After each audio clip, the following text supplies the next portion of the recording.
We live in the age of overly colorful animation, character driven narratives, and huge final boss fights, so it's nice to visit an era where all of that is forgotten, and you get to enjoy a completely different movie, where the art of animation is almost the only focus. That's not to say that the Golden Age, 1937 to 1942, didn't have any good stories, but I think it's safe to say that movies of today value story above all else, and that was not the case back then. In fact, a lot of them are just short stories of characters doing anything to fill up time.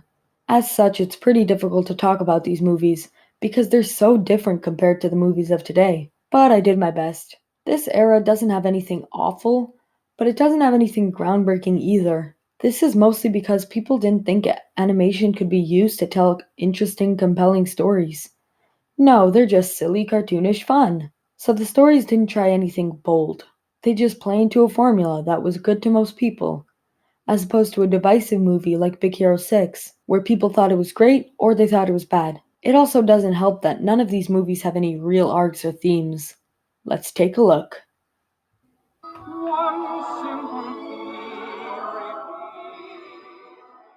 Now, Bambi definitely isn't on the same level of bad as Home or some of the other 2 on 10 movies I reviewed on Letterboxd, but it's not a very good movie either. It's about as perfectly average as Disney gets. Bambi's role is a literal deer in front of headlights in that he's constantly portrayed as clumsy and adorable. He isn't bad in that role, but it's also disappointing that his personality is restricted to a cliché. The situations Bambi gets himself into are a mixed bag for me.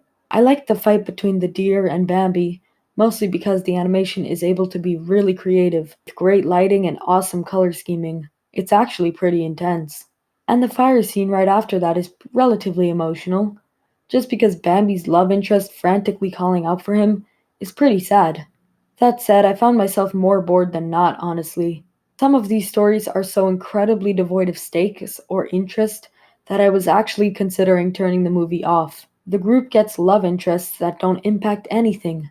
Bambi goes to the forest and asks his mother stupid questions. Bambi meets his future love interest at a young age, and it goes on forever. None of these things go anywhere or have any sort of impact, and none of them are interesting. I mean, there was some good stuff. The ending that called back to the opening was clever, and it added to the whole circle of life discussion, even though The Lion King did a much better version of that. And I did like Bambi's mom's death.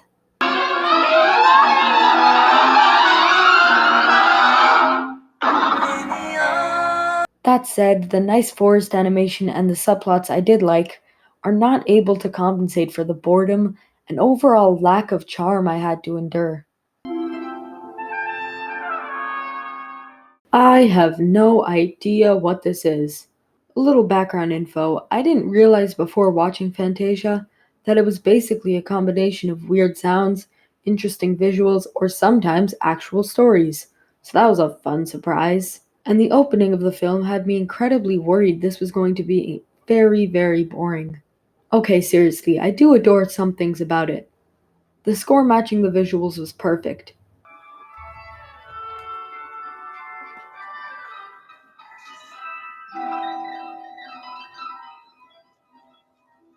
Every scene feels like it's being tied to a score specifically tailored for it, where some movies don't.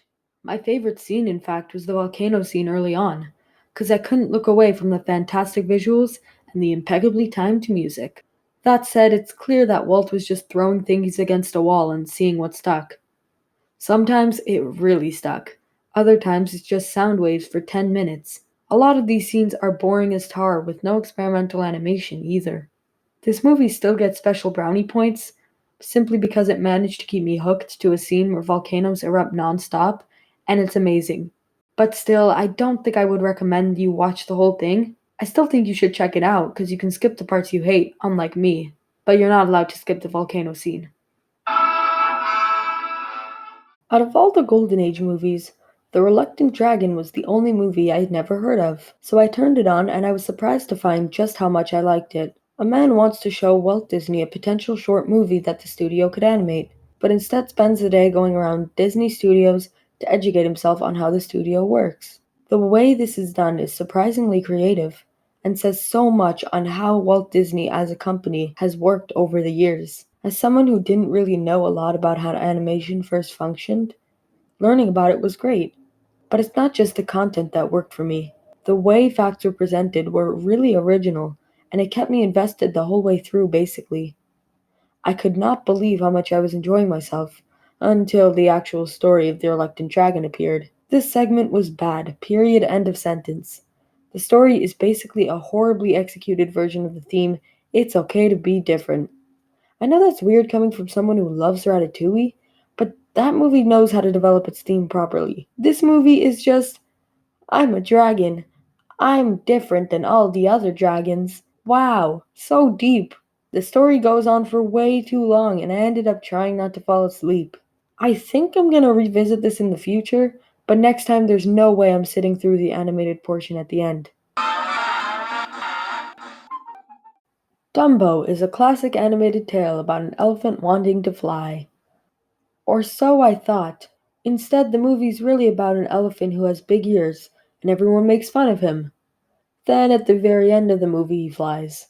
I could not believe how much of the movie was just fluff to pad the film and make it last longer.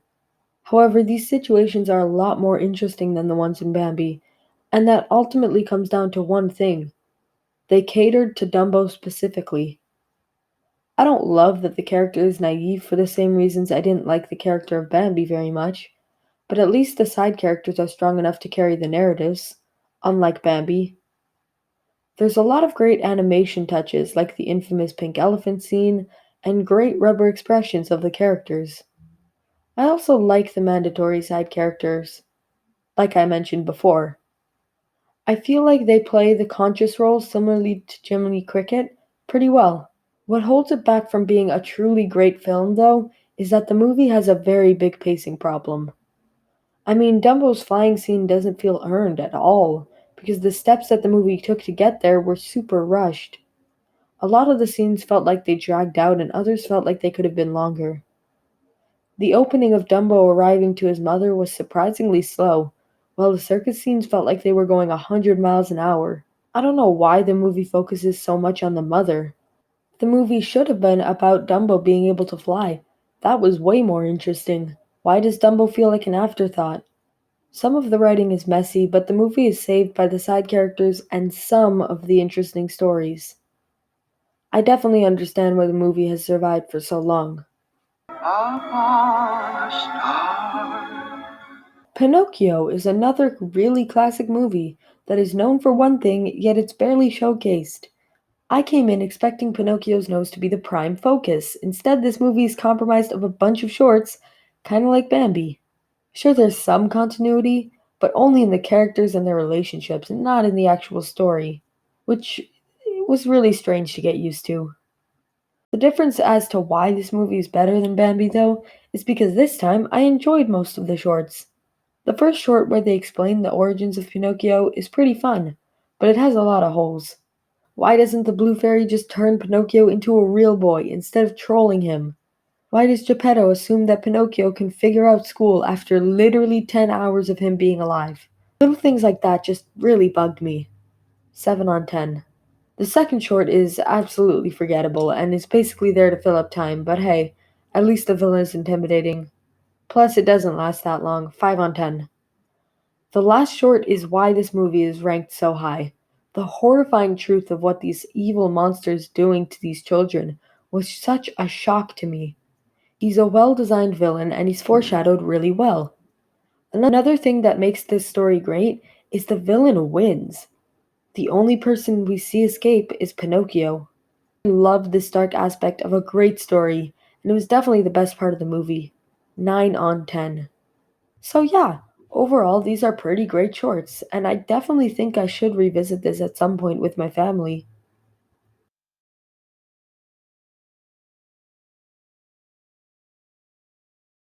Out of all the films I saw this era, Snow White is the one that had the best atmosphere and the most creative animation, which is why it takes my number one spot. I mean, look at these trees. Cool. The dwarves are admittedly one note and don't leave much of an impact, but that barely matters because the movie isn't really about one single character. It's about Snow White's interaction with the dwarves. It was really satisfying to see how this really strange relationship developed. The movie is also not afraid to stray to the dark side, and the tone reflects that.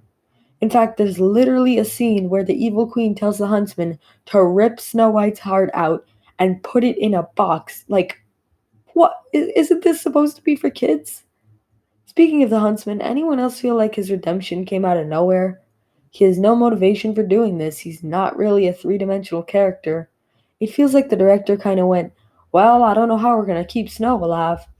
Let's just huntsman, redemption arc, give. And the scene where the dwarves wash their hands goes nowhere. And the tree scene was kind of there to fill up time, but like I mentioned before, cool animation. This is consistent with most of the Golden Age films, but it kind of feels like the movie is trying to pad itself with a lot of things that stretch the runtime, because apparently the length of the movie is more important than the quality. Maybe if some scenes were removed, it would have been absolutely perfect, but as it is, I'm not going to recommend it enthusiastically. While I admit a lot of these movies surprised me, nothing on this list matched how much I like Hercules, Beauty and the Beast, Zootopia, or even Lilo and Stitch. I'm just glad I can move away from these awful movies and get into the real cinematic classics, like Make Mine Music, Fun and Fancy Free, and The Adventures of Ichabod and Mr. Toad. Oh, goody.